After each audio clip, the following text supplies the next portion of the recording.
Hello friends and family எல்லோரும் எப்படி இருக்கீங்க? நிச்சயமாக எல்லாருமே நலமாக இருப்பீங்க நம்புகிறோம். எல்லாருமே வந்துட்டு கேட்டுகிட்டே இருந்தீங்க. ஒரு 5 இயர்ஸாகவே வந்து நம்ம சேனலில் வந்து வீடியோஸ் அப்லோட் பண்ணிகிட்ருக்கோம். ஃபேஸ் ரிவீல் பண்ணுங்கள் சிஸ்டர் அப்படின்னு. பட் நமக்கு அந்த அளவுக்குலாம் இன்ட்ரெஸ்ட் இல்லைங்க அதெல்லாம் அப்லோட் பண்ணுறதுக்கு. ஏன்னா ஃபேமிலிஸ்லாம் அலோவ் பண்ண மாட்டாங்க. ஸோ இப்போ வந்துட்டு நம்ம சேனல்லையுமே வந்துட்டு நிறைய பேர் வந்துட்டு சொல்லிகிட்டே இருந்தாங்க, இந்த மாதிரி ப்ராப்ளம் போயிட்டுருக்கு. நம்ம ஃபேஸ் காட்டி நம்ம ஒரு ஃபியூ மினிட்ஸ் ஒரு ஃபியூ செகண்ட்ஸ் வந்துட்டு நம்ம வீடியோஸ் அப்லோட் பண்ணுற மாதிரி இருக்கும் அப்படின்னாங்க. ஸோ அந்த ரீசன்னாலேயும் தான் நம்ம வந்து இத்தனை வருஷம் கஷ்டப்பட்டு உருவாக்குனதை ஒரு செகண்டில் நம்ம வந்துட்டு இந்த ரீசனுக்காக விட முடியாதுல்ல. அந்த ஒரு காரணம்தான். இனி டெய்லி வர வீடியோஸில் ஒரு ஃபியூ செகண்ட்ஸ் மட்டும்தான் நாங்கள் வருவோம். தொடர்ந்து உங்களோட ஆதரவை கொடுங்க. கண்டிப்பாக சப்போர்ட் பண்ணுவீங்கன்ற நம்பிக்கையோட வீடியோஸை தொடரலாம்.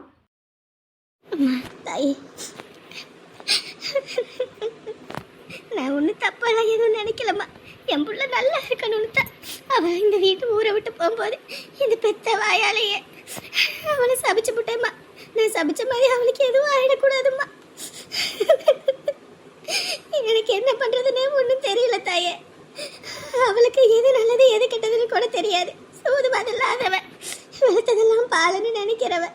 அதனாலேயே என்னமோ தெரியலை, எல்லாரும் நல்லா இருக்கணும்னு எல்லாத்தையும் கொடுத்துவிட்டு இப்படி ஆதரவு இல்லாமல் இங்கே வந்து இருந்தா. சரி, இனிமேலாவது அவளுக்கு நல்ல காலம் புரிஞ்சுது. இனிமேலாவது அவளுக்கு பிடிச்ச கெட்ட கரங்களாக விலகி நல்லது நடக்கும். நம்ம பிள்ளை நம்மக்கிட்டே இருக்கட்டும்னு பார்த்தேன். மறுபடியும் அந்த குடும்பத்துக்கே போய் நிற்கிறா. எனக்கு என்ன பண்ணுறதுனே தெரியல ஆத்தா. அதுதான் என் வாயாலே என் பிள்ளைய சபிச்சு விட்டேன். நான் சபிச்ச மாதிரி என் பிள்ளைக்கு எதுவும் ஆகிடக்கூடாது சாமி. என் 2 பிள்ளைங்களும் நல்லா இருக்கணும். அதுங்களுக்காக தான் நாங்கள் 2 பேரும் வாழறது. இந்த உசுறு இருக்கிறது அவங்கள நல்லபடியாக பார்த்துக்கணுன்றது தான். ஒரு பிள்ளை நல்லா இருந்து ஒரு பிள்ளை கஷ்டப்படுறதை எந்த தாயால் ஆத்தா பார்க்க முடியும்? 2ஐயும் நான் இல்லை சுமந்து பெற்றேன். அவ என்னை வெறுத்து போனாலும் பரவாயில்ல, ஆனால் அவன் நல்லா இருக்கணும். புருஷன் பிள்ளைன்னு நல்லா இருக்கணும். அந்த குடும்பத்துக்காகவே கஷ்டப்பட்டு எல்லாத்தையும் இழந்து வந்து நின்னான். மனசு கேட்கல ஆத்தா. என் பிள்ளை நல்லா இருக்கணும், அதை தவிர வேற எதுவும் வேணாம் ஆத்தா. எது கெட்டது கொடுக்கறதா இருந்தா கூட எனக்கு கொடு, என் பிள்ளைக்கு கொடுத்துறாத ஆத்தா. இதாத்தா அவளுக்கு துணையா அங்க இருந்து பாதுகாத்து அவளை வழி நடத்தணும். சாமி கும்பிட்டாச்சா? போமா. சத்த நேரம் உட்காந்துட்டு தான் போகணும். உட்காந்துட்டு போக இருங்க, இந்த வாரேன். அத்தா மகமாயி, அகிலாண்ட கோடி பிரம்மாண்ட நாயகி, கட்டண நாள்லேருந்தே அவ கஷ்டத்தை மட்டும்தான் ஆத்தா அனுபவிச்சா. அந்த குடும்பம் நல்லா இருக்கணும், அந்த குடும்பம் நல்லா இருக்கணும்னு நினைச்சு நினைச்சு நினைச்சு அவளும் என் மாப்பிள்ளையும் எல்லாத்தையும் இழந்து வந்து நிற்கிறாங்க. அவங்க முன்னாடி அவங்க தலை நிமிர்ந்து நிற்கணும். அவங்க எல்லாம் இவங்க காலடியில் வந்து விழுகணும். அதுக்கு நீதான் ஆத்தா கூலி கொடுக்கணும். பெத்தவளா என்னால் ஒரு பிள்ளை மேலேயும் ஒரு பிள்ளை கீழேயும் பார்க்க முடியல. ஆனால் அவன் 3 பிள்ளைய பெற்றுப்பட்டோம். 3 பிள்ளையில 2 பிள்ளை எப்படி போனாலும் பரவாயில்ல, ஒத்த பிள்ளை நல்லா இருந்தா போதுன்னு நினைக்கிறான். என்னால் அப்படி நினைக்க முடியல ஆத்தா. அவங்க முன்னாடி என் பிள்ளை தலை நிமிர்ந்து நிற்கணும். அதுக்கு நீதான் ஆத்தா ஆத்தோட புரியணும். அவன் நல்லபடியாக பார்த்துக்க.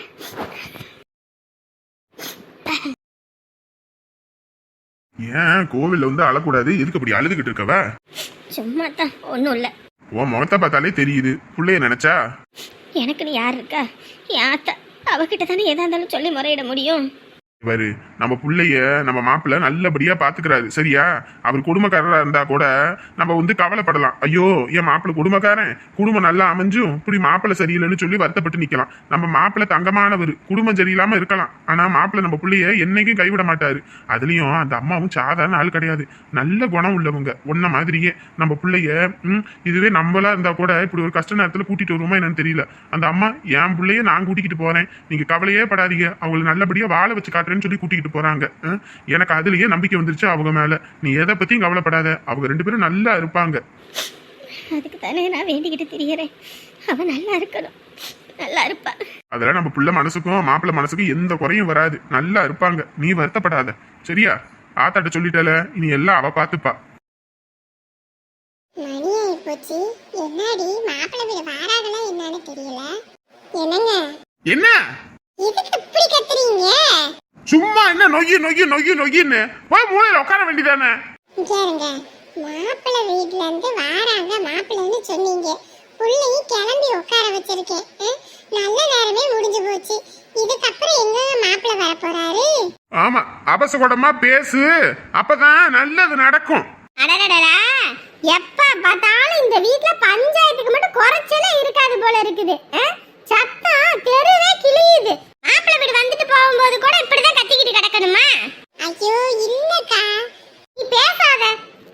வாயை கிண்டிக்கிட்டே இருக்காக்கா, அப்புறம் கடுப்பாகுமா ஆகாத? நீ முதல்ல கொஞ்சமாவது வாயை அடக்கு ரகு. எப்ப பார்த்தாலும் கத்திக்கிட்டே இருக்கிற. மாப்பிள்ளை விடுப்பதான வந்துட்டு போயிருக்காங்க. நானும் சரி மாப்பிள்ளை வேற வந்துருவாங்களே, இந்த நேரத்துல அந்த மனுஷன் வேற தோட்டத்துல பம்பு செட்டை ஆன் பண்ணி வச்சுட்டு நான் வெளியே போறேன் வந்து ஆஃப் பண்ணி விட்டு போயிருந்துட்டாரு. அதனால அங்க போய் எனக்கு 1 மணி நேரம் ஆகி போச்சு. மாப்பிள்ளை வந்தாச்சு தானே, வந்துட்டாரு மட்டும் தான் அரக்க பறக்க சேலையை கட்டிக்கிட்டு ஒடியாந்தேன். எங்க மாப்பிள்ளை? இன்னும் மாப்பிள்ள வரலக்கா. வந்திருந்தா நாங்க என்ன இப்படியா இருந்திருப்போம்? வந்துட்டு போயிருந்தாலும் இந்த மாப்பிள்ள வரலையேன்னு சொல்லி தான் கேட்டேன். அதுக்கு தான் இந்த கத்து கத்துறாப்படி. மாப்பிள்ளை வரலையா?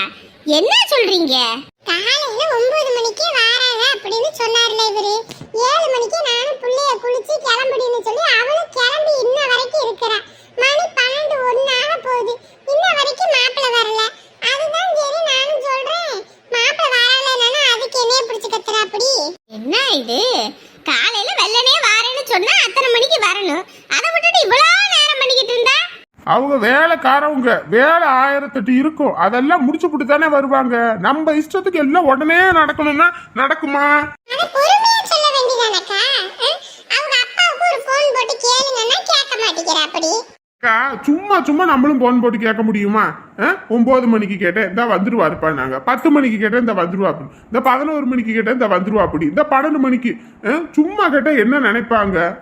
நம்மளே போய் வழியக்க பிள்ளைய தள்ளுறோம்னு நினைக்க மாட்டாங்க. நாளை பின்ன என்ன சொல்லுவாங்க? ஏதோ பிரச்சனை இருக்கும் போல இருக்கு, அதான் பிள்ளைய எப்படியாவது தாட்டி விடணும்னு சொல்லி இத்தனை வாட்டி போன் அடிக்கிறாங்கன்னு சொல்ல மாட்டாங்க. நாளைக்கு நான் யோசிச்சு தானே சொல்ல முடியும். நீ சொல்றது சரிதான்ப்பா. இருந்தாலும் மாப்பிள்ளை வாராரா என்னன்னு தெரியணும்ல. புள்ளையும் இப்படி சேலையை கட்டி ரெடி பண்ணி சீவி சிங்காரிச்சு நிக்க வைக்க முடியுமா? அதுக்கு சொல்றேன். அக்கா மாப்பிள்ள வாரேன் வரல அப்படின்னு சொன்னா நம்மளும் ஒரு பொழப்புத்தனத்தை பாப்போம்லக்கா. நாளைக்கு வந்துட்டு சீட்டு கட்டணும். நான் எங்கிட்டு யார்கிட்ட போய் கடன் வாங்குறது சொல்லுங்க பாப்போம். இந்த மனுஷனும் ஒரு 300 ரூபாய் கொண்டு வந்து கட்ட மாட்டாரு. நான் வேலைக்கு போயிட்டு அந்த 300 ரூபாய் நாளைக்கு கட்டி போடுவேன். இல்லைன்னா கடன் தானக்கா. இந்த காலையில வந்துட்டு போயிருந்தானா அந்த மதியானம் ஓடி போய் இந்த ராத்திரி வரைக்கும் செஞ்சனா ஒரு 300 ரூபாய் கூலியை வாங்கிட்டு வந்துருவேன். அதனாலதான் சரி போன் போட்டு கேளுங்க, வரலன்னா நம்ம போய் பொழப்ப பார்ப்போம். நாளைக்கு எது வந்தா கூட மத்தது பாத்துக்கலாம்னு அதுக்கு பிடிச்சி வாழ்வாள்னு என்னைய கத்துறாரு. சரி எதுக்கும் அவங்க அப்பாவுக்கு தான் ஒரு போன் போட்டு கேளப்பா. நீ கிளம்புறன்னா கிளம்பு. அந்த அக்கா வந்துருச்சுல, நான் பாத்துக்கிறேன், நீ கிளம்பு. உனக்கு உன் பொழப்பு தான் முக்கியம். புள்ள வாழ்க்கை எப்படி போனாலும் பரவாயில்ல. அப்பா சத்தம் போட்டுக்காதீங்கப்பா. புள்ளைய கட்டி கொடுக்கணும் முடிவு பண்ணிட்டீங்கன்னா இப்படி வீட்டுல சண்டை போட்டுக்காதீங்க. இத பார்த்தாலே அந்த புள்ளைக்கு ஏன்டா இங்க இருக்கணும்னு வெறுப்பா போயிடும். முதல்ல பெத்தவங்க நீங்க அன்பா நடந்துக்கங்க. அப்புறம் சும்மா நொய்யன்னு சொல்லிக்கிட்டு இருந்தா. மாப்பிள்ளைக்கு போன் போட்டு கேளு என்ன ஏதுன்னு. இருங்க கேக்குறேன். ஹலோ, சொல்லுங்க. என்னங்க இன்னும் மாப்பிள்ளை வரல, அதான் எப்ப வராரு என்ன? ஐயோ, நான் இப்போதாங்க பையன் ஃபோன் பண்ணான். அவன் ஒரு முக்கியமான ஒரு ஃபங்க்ஷனில் ஃபோட்டோ எடுக்கணும், ஆள் இல்லாமல் போயிடுச்சுன்னாங்களாம். அதனால் பையன் அங்கே போயிட்டானாமா. அவன் ஒரு 4 மணி 5 மணிக்கு தான் வேலை முடியுமாமா. அப்போ வந்துட்டுங்களா? ஓ அப்படிங்களா, சரிங்க, ஒன்றும் பிரச்சனை இல்லை. நாளைக்கு கூட வரட்டும், ஒன்றும் அவசரம் இல்லை. முடிக்கட்டும், வேலையை பார்க்கட்டும். நான் சொந்தமாக ஸ்டூடியோ வச்சுருக்காங்க. அடுத்தவங்க கிட்ட கை கட்டி வேலை செய்கிற மாதிரி தான் இன்னைக்கு லீவை போட்டு வந்துடலாம். நம்ம சொந்த தொழிலுன்னும் போது அதை விட்டுட்டு வர முடியாதுங்களா? சரி பொழப்ப பார்க்கட்டும். சரிங்க. கோவப்படாதீங்க. உங்களுக்கு தான் ஃபோன் பண்ணுவோன்னு ஃபோன் எடுத்தே நீங்களே வந்துட்டீங்க ஃபோனில். சரிங்க, சரி பாருங்க. என்னமாப்பா? அக்கா மாப்பிள்ள சொந்த தொழில் பண்ணிக்கிட்டு இருக்கா. அப்படி அவரு வெளியில ஒரு விஷயமா போயிட்டாராமா. அர்ஜென்ட்டா கூப்பிட்டதுனால 5 மணி 4 மணிக்கு மேலதான் வேலை முடியுமாமா. சரி நீங்க நாளைக்கு வாங்க, ஒன்னும் அவசரம் இல்லைன்னு சொல்லிட்டேங்க்கா. தாரு என்கிட்ட இந்த குரல வசதி பேசுறதெல்லாம் வச்சுக்க கூடாது சொல்லிட்டேன். இப்பதான் போன் பண்ணி சொல்லியிருக்காங்க. நமக்கு போன் பண்ணதான் அவங்க போன் எடுத்திருக்காங்க. மாப்பிள்ள சொல்லவும் புரியுதா? உன் இஷ்டத்துக்கு ஆடாத. சொந்த தொழில் பண்ற அப்படி. உன் புள்ளைய ஒன்னும் கூலி தொழில் வேலை செய்யறவங்களுக்கு ஒன்னும் நான் கட்டி கொடுக்கல. புரியுதா? உன் புள்ள அங்க போனாலும் முதலாளி மாதிரி தான் இருப்பா. ஆட்டம் கட்டாத முதல்ல. சரி நீங்க 2 பேரும் கட்டிக்காதீங்க, விடுங்க. சேலைய மாட்டி வச்சுட்டு நாளைக்கு வருவாங்க, அப்ப கட்டிக்கலாம். போ உள்ள. தலைவரே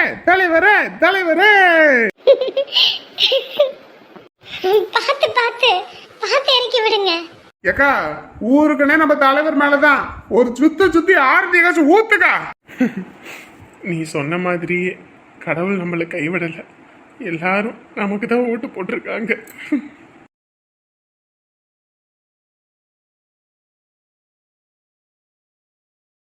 எல்லாம் நல்லபடியா நடக்கும்.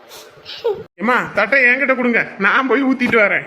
எப்படிங்க எல்லாத்துலயும் அவர் தான் ஜெயிச்சிட்டு இருக்காருன்னு சொன்னாங்க, அதுக்குள்ள எப்படிங்க எப்படி?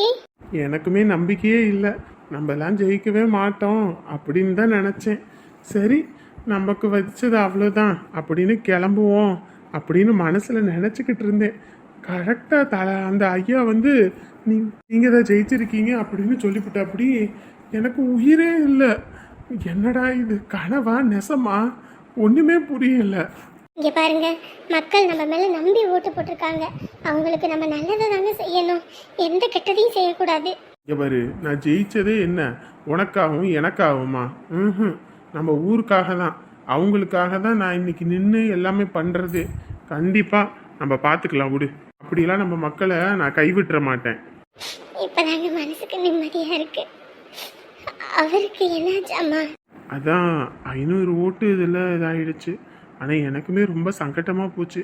பணம் பட்டுவாடை பண்ணி பாத்திரம் கொடுத்து எல்லாம் பண்ணி கடைசியில் தோற்று போயிட்டாரேன்னு நினைக்கும் போது தான் ரொம்ப கவலையாக இருக்குது.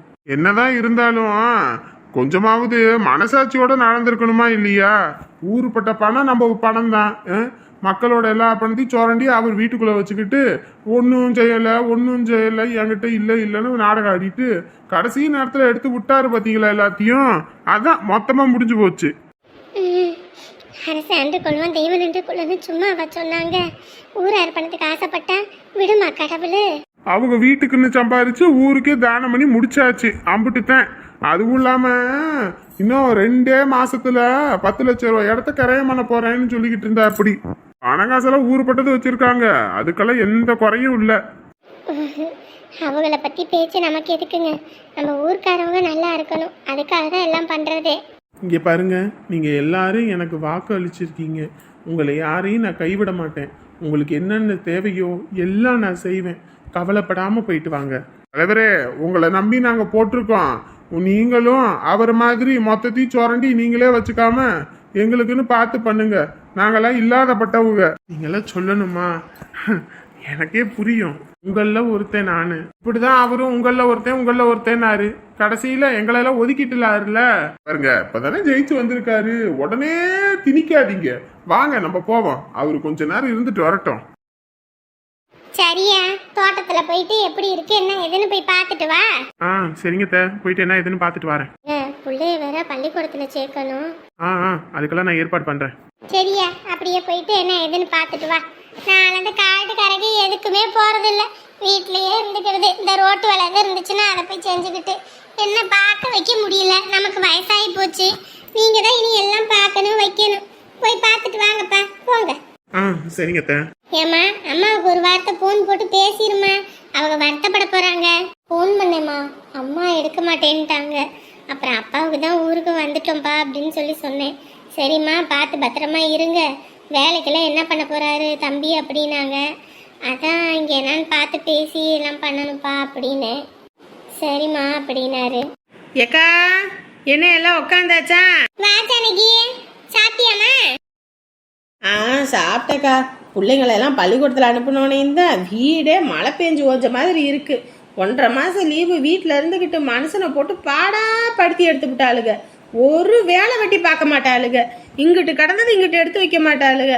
மொத்தத்தையும் எடுத்து போட்டு கழுவி வீடு வாசலாம் வலிச்சு எடுக்கிறதுக்குள்ள போதும் பாப்பாவுக்கு பள்ளிக்கூடம் தானே, அவள் லீவு போட்டு கூட்டிட்டு வந்துட்டீங்களா? இல்லம்மா, பிள்ளை இங்கதான் சேர்த்து விடணும். இங்கதான் சேர்த்து விடணுமா? அப்ப முன்னையெல்லாம் சேர்க்கணும். அப்ப முதல்ல அந்த ஊர்ல இருந்தாங்க. இல்லம்மா, அங்க 10வது வரைக்கும் தான் இருக்கு, 11க்கு மேல இல்ல. சரி இங்கிட்டு வாங்கம்மா, இங்கெல்லாம் நல்லா சொல்லி தராங்க வைக்கிறாங்கன்னு. அப்புறம் பிள்ளைங்க நான் ஒத்தையில தானே கிடக்குறேன், அவங்களும் இங்க வந்திருந்தாங்கன்னா நமக்கு ஒத்தாசைக்கு துணைக்கு ஆள் இருக்க மாதிரி இருக்கும்ல. ஆனா பிள்ளைங்க நான் இங்க கூட்டிக்கிட்டு வந்துட்டேன்.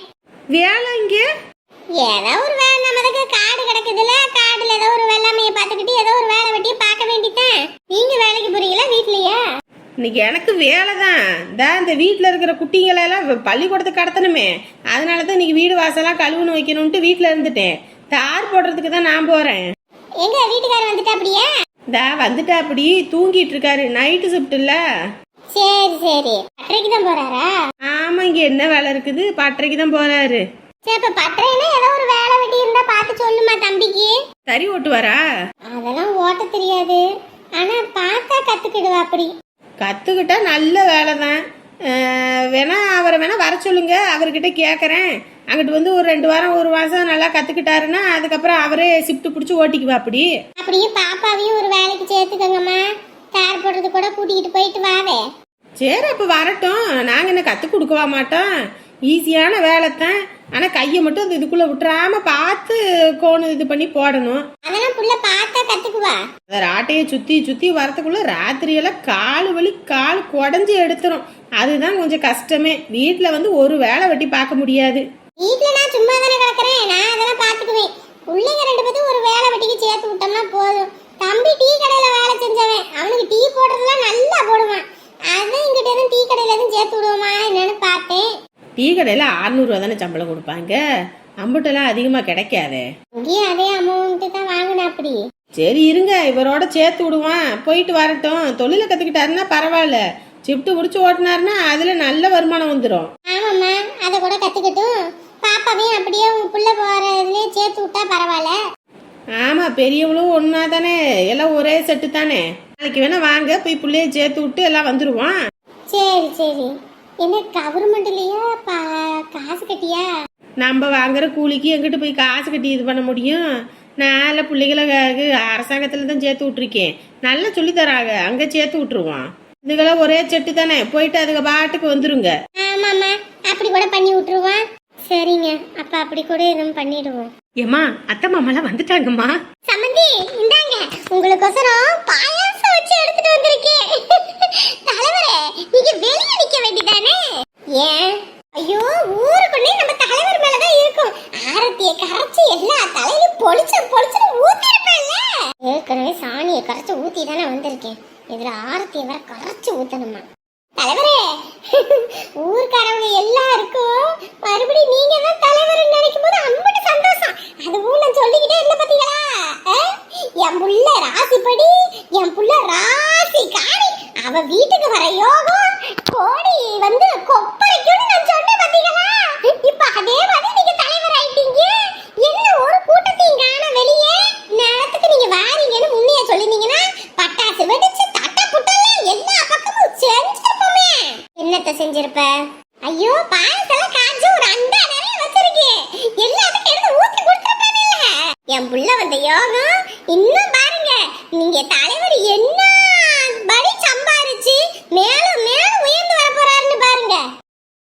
என்ன சொன்ன? மேலும் மேலும் உயர்ந்து வருவாரு. இல்ல, இதுக்கு முன்னாடி உன் புள்ளைய பத்தி சொன்னியே. என் புள்ள ராசிக்காரி, அவ தொட்டது தொடங்கும், வச்சது விளங்கும். அப்படியே அவ கைய வச்சா பூவும் பணமுமா கொட்டு கொட்டு கொட்டி தீரும். அவ காலடி எடுத்து வச்ச நேரம் இந்த வீட்டுல கூரைய பிச்சுக்கிட்டு பணம் கொட்ட போகுது. கூரைய பிச்சுக்கிட்டு கொட்ட போதா? என்ன சம்பந்தி, இப்படி பாயசத்தை தள்ளி விட்டுட்டீங்க? அடியே, உன் புள்ள காலடி வச்ச நேரம் கூரைய பிச்சுக்கிட்டு கொட்டலடி. ஆமா, பூந்த வீடு விளங்காதுன்ற கதையா? உன் புள்ள காலடி வச்ச நேரம் எதுவுமே விளங்காது போல இருக்கு. என் புருஷன் தோத்து மூக்கடைப்பட்டு வந்து நிக்கிறாரு. இப்பதான் கோடி கொப்பரைக்கு போதா? இந்த இடத்துல நீ நின்னு வையே, உன்னை அப்படியே தூக்கி போட்டு சாணி மிதிக்கிற மாதிரி மிதிச்சு போடுவேன்.